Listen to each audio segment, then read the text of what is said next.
YouTube Ozic going. The Goat House is back with an early look at NFL free agency for the 2024 offseason, looking at the best players that will be available at each position. Excited to do an offseason video here. We got all that in-season content every single week. So we take a early look at free agency here. Got you guys playing along in this video too. Got some big questions on the screen for each position group as we go along here. So really pumped about this video. Join us for all of our content. Like, subscribe, to notifications on. Follow us on Twitter. A lot going on there. And our sponsors, Liquid IV, GLD Shop. Giveaway with the GLD Shop. Links pinned in the comments. Code GOAT for both those sites. Let's go on to those quarterbacks. Kirk Cousins leads the way here. And these aren't rankings, but these are the top guys here. We'll do rankings in the near future, perhaps.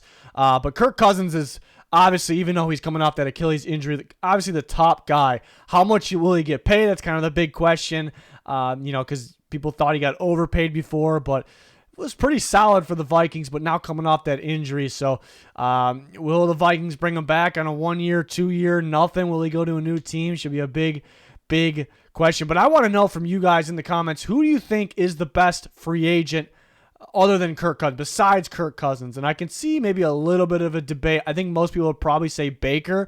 But remember, free agency is not about all the time who's the best right now, but who has the most upside. Well, I kind of factor in value. Like, do you get a bargain deal? Do you overpay? So do some of you in the comments look towards a guy like Drew Lock of the Seahawks, who just beat the Eagles on Monday Night Football? Looked pretty decent. Got an upside factor. Tyler Huntley, learning behind Lamar Jackson, whenever he got thrown in there in the past, he looked pretty decent. So could somebody go bold, go with one of those guys? Gardner Minshew's looked pretty decent for the Colts this year.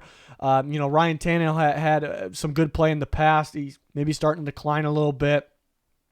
So some interesting options here.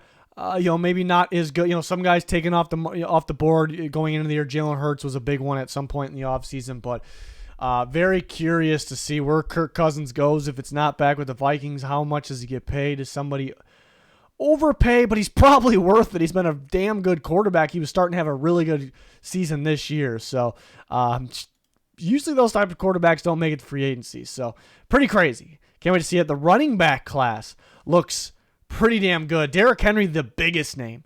But is he the best of the bunch? Because you do factor in upside. Saquon, Barkley, Josh Jacobs, Tony Pollard has been really, really good. A fantastic pass-catching back. Eckler, I thought he had an off year this year, but he's a versatile back as well, can catch the ball out of the backfield. Zach Moss had a breakout year, a big-time year for him. They paid Jonathan Taylor so much because he's a really good player, so can they really pay Moss? I don't think they would. They could. Anybody could, but I don't know if it's in their best interest, so he could be someone's lead back next year. Devin Singletary, he was always solid with the Bills. That's a pass-first offense, and now he goes to the Texans, and he has looked better than Dameon Pierce, kind of surprisingly. A.J. Dillon started the year off a little slow, but he's been getting going a little bit recently, that physical back. That could be cheaper, like a third down back that could be cheaper, and Gus Edwards. There's more backs than just this. These are the guys that we fit on the page, the top guys that stood out to me. But as free agency approaches, we'll talk more and more about the sleepers, about the other guys. Another Ravens running back, J.K. Dobbins, if he can stay healthy, he's really good. I want to know from you guys, if you had to predict who will get the most money. That actually is interesting because Derrick Henry's the biggest name. Teams haven't been able to get their hands on Derrick Henry, and not even a Derrick Henry type running back. He's one of a kind. I know, is he as good as he was a few years ago? I mean, most likely not, but he's still got that Derrick Henry in him. It's not that much of a difference. So there's probably teams dying to get him, but how long of a deal does he get? Saquon, Barkley, Josh Jacobs, Pollard, they have opportunity. I think it's a battle between those first four. I think most people would say one of the younger guys. But it depends on how lengthy the deal is. Remember, Barkley's deal, reworked deal, was surprisingly low. It was basically the same as the franchise tag. He does have the injury concerns, so you could definitely argue some of these other guys. But I do think it's a question between the top four guys on who gets paid the most. So I'm curious to see in the comments who you guys think. I think people are going to be mixed opinion on that, but I'm just really curious to see. I always like to see everyone's different opinions. If we can have some nice debates in the comments, it'd be pretty cool. For wide receivers, some pretty good ones. T. Higgins at the top. I mean, he's just coming off that great performance against the Vikings, clutch performance, we'll say. different type. Like, there's not too many receivers. Okay, what I'm trying to say is there's a lot of receivers that are very good in today's NFL, but most of them are, their forte is separator, quickness, separator, good route runner. The ones that are contested catchers that still work in today's NFL, and there's not, a super limited amount, and we have two of them at the top, and then maybe Michael Pittman there as well is another one. But those guys are special, like, because that type of receivers kind of died in this era. But the guys that make it work and they're still really good, those guys are special. So T. Higgins, young one, you think a lot of upside still. One of the best contested catchers this game has. Mike Evans, one of the best receivers in the game. He has not taken a step down. Tom Brady, Baker Mayfield, doesn't matter. Making Baker Mayfield look really good. He is balling. We got to give Baker some credit. But besides the point, so you have today, right now, Mike Evans is probably the best of this bunch, but you factor in long-term, free agency, long-term age, contract, all those things, maybe I think most people would like T. Higgins the most. I think most people would say he's probably the best one. But today it's Mike Evans. And Calvin Ridley, he's been on and off this year, kind of disappears at times, but when he's on, it's special. He's special, big playability, big catch ability, like wild catch. Michael Pittman's been really good too. You thought maybe he would take a step down this year, but nope. He looks really, really solid. I think he's a big body guy that is a really good possession catcher, really good contested catcher, but I think he's underrated in the other departments. Maybe just getting separation underneath, and then after the catch toughness as well. I think he's underrated in those categories. Marquise Brown, Hollywood Brown, has the ability to take the top off. He does have some bad drops in his career. I thought he's been better recently. But he's always, teams calling about him at the deadline. The Cardinals wanted to bring him back, so, they didn't, but that's not a guarantee. So he wasn't available. But teams were interested. Gabe Davis is super young. He's super young, and he's a guy that, I guess kind of goes cold sometimes, but I think that's because the Bills have so many other options, and they're starting to run the ball more. And Josh Allen couldn't run the ball more, but they have so many options. There are two tight ends, multiple receivers that are coming along. Stephon Diggs is out there. They can throw the ball to Cook. They can run the ball to Cook. Again, Josh Allen can run. So he's a pretty good contested catcher as well. Like when he's either like a 0 or 1 catch guy, or he has a pretty good game, like 6 catches, and he looks really good in those big time games. And he's got upside. He's mainly a boundary, like go downfield type receiver. That's what he was at Central Florida as well. It's why it was like a little iffy with him, but he's worked as that type of guy. Another Bengals guy, Tyler Boyd, who has been, is he the best slot receiver in the NFL today? No, but over the last 5 years, you could argue Tyler Boyd's been one of the very best slot receivers in football. He's tough after the catch too. Usually sure-handed. I know tough to say because he had a bad drop that kind of cost him earlier in the year, but that's a solid, safe option that probably won't be overly expensive. Curtis Samuel is kind of a versatile receiver. Obviously, used to be a running back at Ohio State. And then Rashid Shaheed's an interesting one, too. A really good downfield guy, really young, a lot of upside. Could he become more than just a home run? But that's pretty as it is. And there's more, too. Josh Reynolds is also a free agent. He's an underrated receiver from the Lions. Obviously, has that length. Kendrick Bourne for the Patriots he was looking really good this year before the injury, really good. So he's another option. There's more than just that. I want you guys comment your team and who you want the most out of these guys, and kind of keep it realistic at the same time. But a lot of teams can make room for money. They could sign these guys, so most teams should be able to do it if they really want him. But yeah, I want to know. Everyone's always intrigued with receivers these days. It's probably the most talked about position other than quarterback. I'd say quarterback, receiver, and edge rusher. So I want to know, you comment with your team and who you want, who they must sign, and kind of keep it realistic there. I'm very curious to see that. Let's take a look at the tight end class. Not the greatest. Like, how stinky is this tight end class? It's not the best. I was a little underwhelmed when I got to it when making this video. But don't get me wrong completely. There's could be some sneaky options too. But Dalton Schultz is pretty solid. Obviously, was solid with the Cowboys, solid with the Texans. Gerald Everett's a good receiving option, kind of, a lot of slip screen, tight end screens with him. Hunter Henry is a good red zone option. Drew Sample, I'd say there's 2 sneaky ones on here. Drew Sample of the Bengals, they have a mixture of tight ends. Irv Smith Jr. is a free agent as well. When I see Drew Sample play, I think he's pretty decent. He can block, and he's sneaky catching the ball. And the other is very sneaky one is Colby Parkinson of the Seahawks. I think when he gets in there, especially in the red zone in the last couple years, he's looked pretty decent. And they playing simple, they have 2 tight ends that are better than him. Those are pretty good tight ends over there with Noah Fant and Will Dissly. So if he gets on a team and is their second tight end, I think he has a lot of upside. I think he's underrated, especially in the red zone. So that's another guy there. Trotman's really played better this year. He's been underwhelming the past years. Gesicki's been underwhelming the last couple years, but a threat, a weapon. Not the greatest tight end class, but Schultz should be the best one. Again, Henry, productive, good in the red zone. And you got some sneaky ones. Like, you get those guys cheap. Drew Sample, Kobe Parkinson. I think it'd be big for the Bengals to get Drew Sample back. I actually think he's more valuable to that team than people realize. Not that he's, like, crazy valuable, but interesting one. Not the best class. I don't know if this tackle class is the best either. We do have some versatile guys, especially when we talk about the interior offense linemen. There's actually some guards that could play tackle. They have tackle reps in the past. But any decent tackle with past reps, starting experience is pretty valuable. So it doesn't maybe look like the most appealing at all, tackle class, but there's some guys there. There's some guys that can come start for you. So Tyrone Smith's a big one. The tricky one with him is he's getting up there in age, not like super old, but he has a lot of injuries in the past. And it kind of feels like retire or play for the Cowboys. Trent Brown's been pretty solid for the Patriots.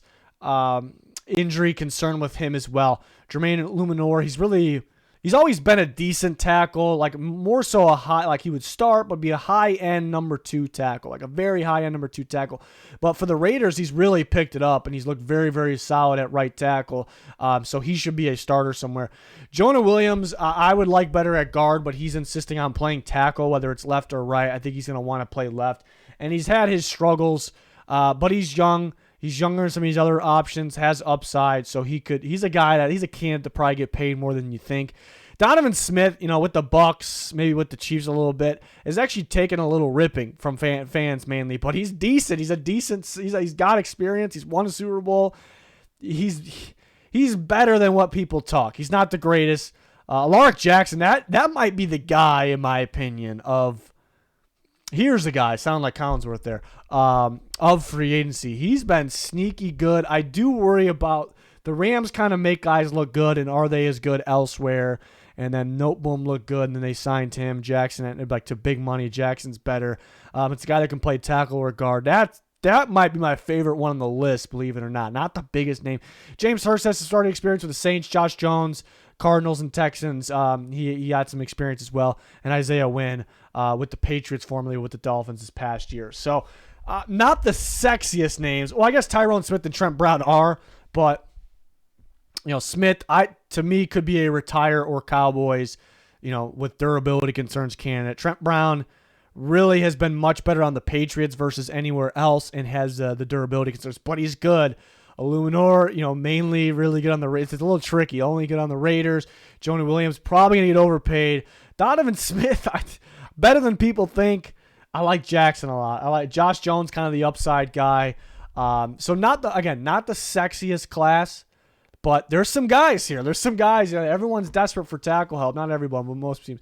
Who out of these guys, who's the most likely to start for a new team next year, in your opinion? I think most people would say Tyrone Smith again. Cowboys are retired. Trent Brown, he seems to fit only with the Patriots. Illuminor, I think the Raiders would like him back, depending on who's there. I think you can argue Jonah Williams, maybe Donovan Smith. You could argue Jackson sticks with the Rams. It's a tricky one, so I thought that was a good question for the tackles. I like this interior class quite a bit. Another Patriot here, but Michael Onwenu, who can play guard or tackle. Actually, you could argue he's probably the best tackle free agent because of upside, and he's young, and all the factors there. A guard that can play tackle, a very, very good guard though, like Pro Bowl caliber guard. So that's a big one. He dealt with a little bit of an injury earlier this year. Dalton Reisner went to the Vikings after the year started. He was sitting around. Everyone's kind of wondering why he's sitting around. And he's looked really good for the Vikings, like really good. Like he could put a highlight tape together with Dalton Reisner this year. So very much impressed with him, and he's really helped his stock. I think he sat around because he wanted X amount of dollars, and teams weren't really sure yet, but I think he's proved he's kind of worth that. Kevin Dotson, same thing. He looked early on like he was going to be really good with the Steelers, and he kind of dropped off a little bit. We went through a little bit of a blocking scheme change with Pittsburgh there. Then he goes to the Rams. He looks pretty damn good. Looks pretty damn good this year. But again, the Rams, I feel like it's a lot of it is scheme. They make guys look better than maybe they are. But they did struggle last year really, really bad. And some of these guys really helped pick him up. Kevin Zeitler for the Ravens, he's getting up there in age, but he's been very solid. He was starting to drop off until he went to the Ravens, and he was better. He's going to need a specific scheme, gap blocking, but solid. Andrews Pete, he's played some tackle this year, so he has that versatility. He has injury concern. I do like him much better at guard. Jonah Jackson Alliance. Connor Williams can play center. We've seen him play guard in the past, played center. Robert Hunt's another one. I still think Robert Hunt's got some upside in him. Same with Damian Lewis, a young guy that can play. He actually could play center if you need him to, but he's likely a guard. He's a guard from Seattle. Dealt with some injuries too, but young upside. So I actually like this group. It's mainly guards that can play tackle. Connor Williams, a center that can play guard. But this is a pretty solid group. So your team and who you think best fits them, because again, they're all different. Onwenu has been I think you can fit any scheme, but the Patriots been known for running a lot of gap and maybe inside zone. They experimented last year with the outside zone. Reisner's outside zone. Dotson's been playing outside zone for the Rams. Zeitler's more of a gap blocker. So it depends on the scheme here. Connor Williams, probably, some teams maybe center, some teams guard. Robert Hunt was actually a tackle in college. So you see the versatility, but he's going to be a guard now. So everybody's different, it feels like. So not necessarily asking who you want the most, because most people would probably just say the best player, Michael Onwenu. But who do you think's the best fit and would work for your team, and therefore you would like on your team? I think that's a good question when it comes to this. Really solid. People probably underrate this group. I think it's really solid. On to defense, edge rushers, good group of guys. We're leaving some good guys off, and it's a debate. That's the question. Who is the best edge rusher? Because right now, today, you got to say Danielle Hunter, who's been a monster getting after the quarterback every year of his career when he's been healthy. He's been healthy this year. He's really good stopping a run, too. Freaky, strong, super productive. He's not that old. He's older than some of the other options here, but he's definitely not old. So today he's the best option, and he still has a future. So it's not like one of those 1-2, like Zadarius Smith's really freaking good, but he's a 1-year deal guy, maybe 2 maximum. So Hunter, so you would argue somebody else is better than Zadarius Smith, but Hunter is probably a 4-year deal guy, 3 minimum. But then Josh Allen and Brian Burns, who are super, super good as well, not too far underneath them right now. I thought Burns in the past was better than both, but these guys are maybe just today are a little under Hunter, a little bit. Josh Allen's tearing it up this year, but they have a lot more upside. They may cost more. That's actually debatable. It's interesting. So let me know your thoughts on all that. It's definitely a debate between those top 3 guys, but then you factor in if Chase Young stays healthy, he's a lot of upside, and what he does, he can help his stock finishing the year off strong, which should be a long year with the Niners going the distance. The Darius Smith's very good, but it's probably going to be a 1 or 2 year deal. Yannick Ngakoue, he's coming off this injury now, recent injury. Very solid pass rusher. Question is, running down, stopping the run. That's why he kind of sits around a little bit. So probably a 1-year deal guy, just because it's kind of why he's bounced. It's a weird one because he's a good player that's bounced around. That is why. So, and come off the injury. Bryce Huff is a sneaky one. He's a sneaky good pass rusher. That is not really a big name when it probably should be. That's a good one there. The Jets have a collection of guys, and Jermaine Johnson took off this year. Does Will McDonald take off next year? Kind of like Jermaine Johnson. So do they have a plan there? I think McDonald's a Huff type, if you will, pass rusher behind him. So that would be interesting. I think the Jets would like him back, but that is a sneaky one. He probably gets paid more than people think, but he probably won't be overly expensive. And AJ Epinesa, he was a monster at Iowa, but it's like, is he fast enough? Is he twitchy enough? Is he like an old school big body pass rusher? In the first few years, he hasn't been bad, but it kind of proved that, this year he's been pretty good. Leonard Floyd's been good too. He's been productive his years in the league. Some years with Chicago, but with the Rams and the Bills, and he is an underrated run defender. So a couple Bills guys there, and there's a few guys that we leave off this list that are pretty good as well. It's a very, very important position. top three, it's a debate. Quarterback's one, and then it's a debate between second most important position between tackle and edge rusher in football. So, and they go against each other, obviously. So it's a big group. Who's the best? Like, who are you ranking number one? And remember, when you're ranking free agents, you're not ranking about who's the best right now. It could end up being that guy, but it's about a lot of things. It's about future upside, contract value, all those things. Because if it's a 1-year deal, it's not like that big of a signing. It's hard to give I always say when I do grades, it's hard to give a 1-year deal like an A+ unless I'm completely floored about it. But I'm excited about this group. I'm actually, surprised that the top 3 guys, those teams have those guys on a 1-year deal, allowed that. That's crazy. So I can argue any of the top 3 as the best edge defender, but it's going to be fun. It's going to be fun. And remember, some guys could get tagged, so we'll see what happens there. Defensive linemen, another freaking good group here. Chris Jones, one of the stars of the NFL. I thought last year he had an elite season. I thought he played well enough to win Defensive Player of the Year. He was my pick, but Nick Bosa was very much deserving as well. Chris Jones is just a big-time disruptor. He stops running the middle. He gets that interior pressure. He can beat double teams. We've seen that in the Super Bowl. In AFC Championship games like that. So it's just a big time player, and he felt like the Chiefs undervalued him. So I think he's going to get a pretty big deal, and is it going to be from the Chiefs? That's the big question. DJ Reader's dealt with injuries, and he's out for the year now, so that's tough, but he's really one of the league's best stopping the run, and he's decent creating interior, collapsing the pocket. He's not going to rack up a million sacks, obviously. He doesn't need to. So Reader's very good. Just unfortunately, he's coming off that injury. The best run stopper in free agency this year for sure. And then Christian Wilkins, who's really come along for the Dolphins, really good interior pressure. He racks up the tackles as well. And Leonard Williams, he was traded from the Giants to Seahawks. You can consider him an edge as well. He's had times off the edge, but he likes to play over, or just inside the tackle, but over the tackle as well. So I consider him a D lineman, but a very solid veteran. Who's playing okay right now. Justin Matabuke, who's had a monster breakout season for the Ravens. Extremely productive, getting pressure, racking up the sacks. So he's a guy that's really just getting going, has a lot of upside. Right when he's going to be a free agent. So that's a tricky one. That is a tricky one because is he kind of working out because of scheme? Is he going to continue to be like this? Because he's been solid, but it's a major difference. How much do you pay him? Is it too much for the Ravens? Does the other team just base everything off this past year? That's an interesting one on how much he's going to get paid. Sheldon Rankins been a solid veteran interior guy. Grover Stewart, another really good run-stopping guy, nose tackle. Fletcher Cox, once was elite, one of the league's best for some time. He's up there in age. Danico Autry's up there in age too. It's a guy that can play off the edge or inside as well. He was very productive just his last game against the Texans, which was a disappointing one for the Titans, but he was really good in that game. Comment with your team and who they will sign. You think one of these guys is going to sign with your team? You comment. You let us know. I already see people talking about this stuff on Twitter. Think their team's going to sign this D tackle, this D lineman. So let me know in the comments there what you think for your team this offseason, this free agency.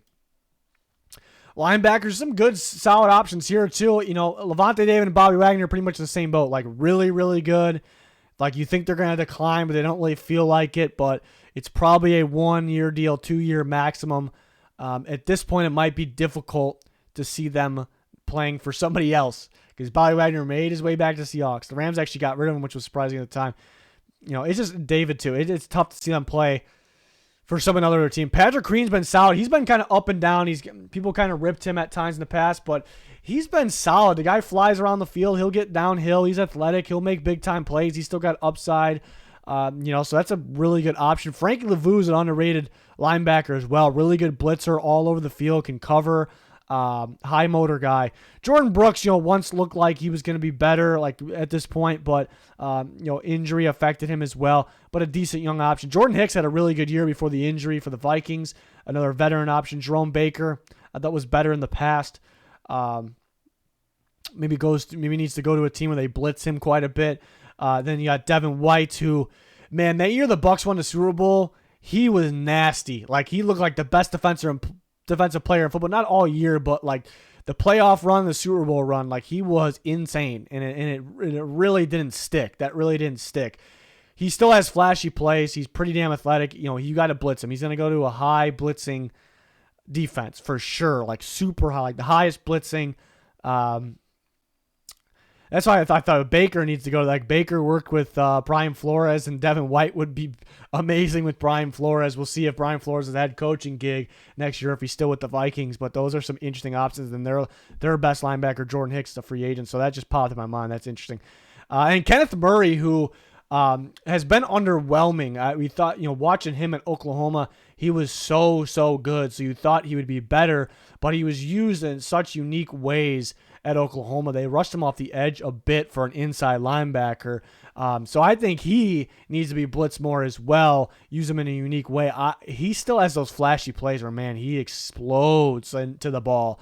So I think that's a guy that has a ton of upside still, even though he's been a little underwhelming. So this is an interesting group. I mean, the biggest names are Levante David and Bobby Wagner, and you can kind of put in a similar sense a guy like Jordan Hicks, just because he's a veteran and like a polished guy, but he's not as good as them.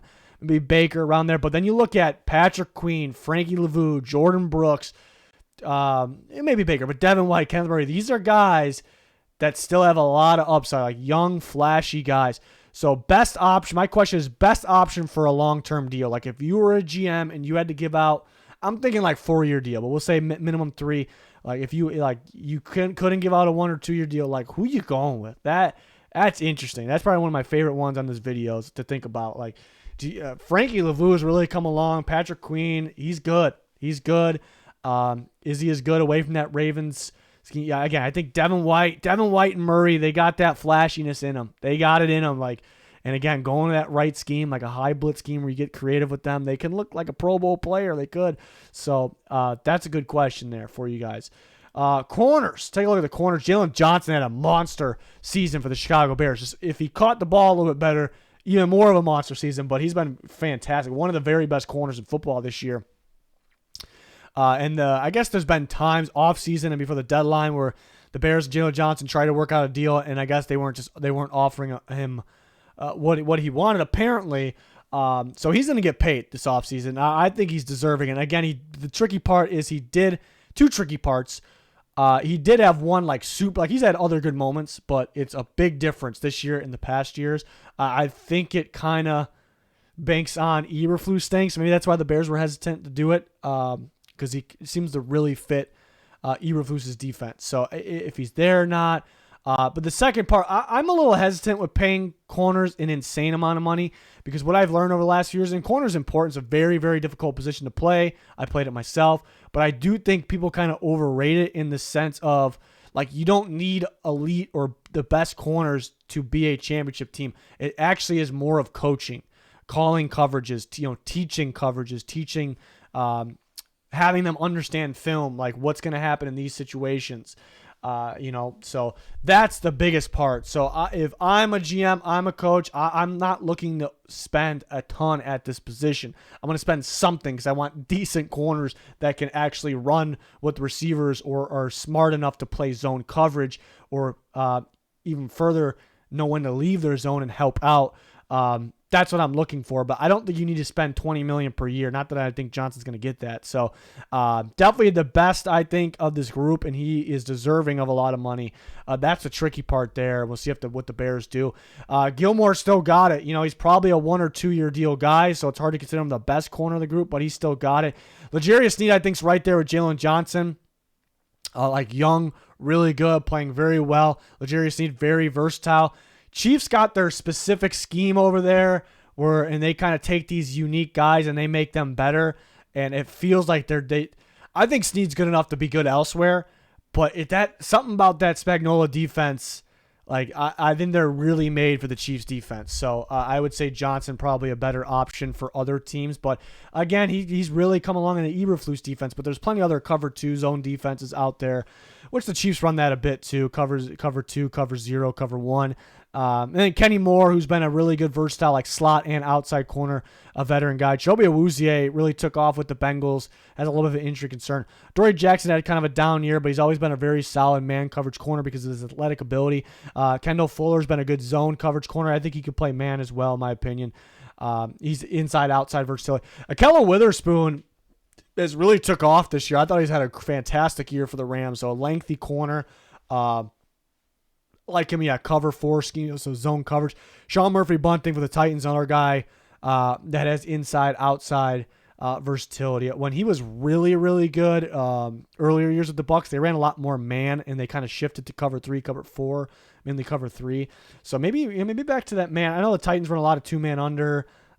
They mix it up, though, too. They mix it up quite a bit. But so that's a good versatile option there. But corners, it's a position where I'm always worried, like, don't pay too much because I think a lot of it is coaching, but it is tough to play corner, so you do want a good one. So who gets overpaid? I think that's a decent debate. Because I think Johnson gets paid the most. I guess you could argue Snead, but that doesn't necessarily mean overpay. Gilmore, somebody could just bake on him staying the same. Maybe he falls off, so you could argue him on a 1-year deal gets overpaid. You could argue a lot. Adoree Jackson, do they bank on him going back to before this year? Because he was really good last year, actually. But he does have an injury concern. Does somebody, the Rams make guys look better than they are sometimes, but I do think Witherspoon's been underrated. But does another team pay him like money where the Rams we can coach somebody else up, replace him? So I thought that's a pretty good debate there on who gets overpaid. I don't want to overpay corners. It's a big thing for me, even though it is, again, tough position to play. Safeties, it's a pretty good group. There's guys I couldn't list on here. Darnell Savage of the Packers. Geno Stone's having a really good year. I think he specifically fits the Ravens in my opinion, but there's some good options. Antoine Winfield Jr. is a star, playmaking guy. He can play free, strong, slot corner, up in the box, blitz, get his hands on the ball. The Bucs been running a lot of more zone late, like a zone blitz defense lately, but he was good when they ran man. He's talented enough to fit either scheme. In either safety position. I think he plays best as a ball hawk, playmaking ability in the back end, but I do love his play in the backfield. Kyle Duggar, I thought he'd have a little bit better of a season because last year he was fantastic and he was kind of taking that step towards being a star. I think he has that potential in him. He's been a man coverage, strong safety type guy. You can line him up in the box over tight ends. So he'd probably fit a scheme like that, if not the Patriots. Cameron Curl's been fantastic with the Commanders. I know they really want him back. I've already heard that. I think he can fit zone or man. Split safety scheme seems most likely to me. Micah Hyde, same thing, like more of a shell coverage type guy. The Bills have been really good at cover 2. They're trying to switch it up this year. But an older guy, 1 or 2 year deal for him. CJ Gardner-Johnson's going to be more of your slot corner that could also play safety. Jordan Whitehead, it has experience at free or strong in the past. Been very good with the Jets. McKinney, has been more of a man coverage guy, but I could see a zone team taking a shot on him. Jerron Kearse is specifically like a box, man coverage, man up on tight ends. He's one of the best at specifically that role. It's pretty specific role though, but yeah, a box, strong safety, the man coverage type defense. Then Jeremy Chin, who looked like a future star in early years. I think teams just don't know what to do with them, but I've liked his time in coverage. I've liked his moments early in the career in coverage. I think people look at him and it's like, this is a hitter. This is a guy that kind of built like a linebacker, plays like a today's style linebacker. Where the today's style linebackers were safeties back in the day. So I understand that, but I loved it, and it was surprising to me how sound he was in coverage, man or zone when he came in. So I think he's got all the potential in the world. He's injured this year, but I'm curious to see. And he wasn't playing much either before he got injured. So, and that's Evero's defense is more of like a cover 4. They have some cover 3 in there as well. But when Chin first came in, they had him in cover 3, kind of had that rover role, like a hybrid type guy. But whenever he was just at safety, playing coverage, reading quarterback's eyes, I kind of liked it. So I'm curious to see who gets him, how much, what he plays exactly. It's a sneaky one there. So there's some other good options after that as well that I kind of mentioned. So comment your team and you think the best fit. 'Cause I just rattle off, like these guys are all different. Like you got a versatile guy here. You got a guy that's a strong safety, a guy that needs man coverage, a guy that needs zone coverage, specifically shell coverage or cover 2 for Micah Hyde.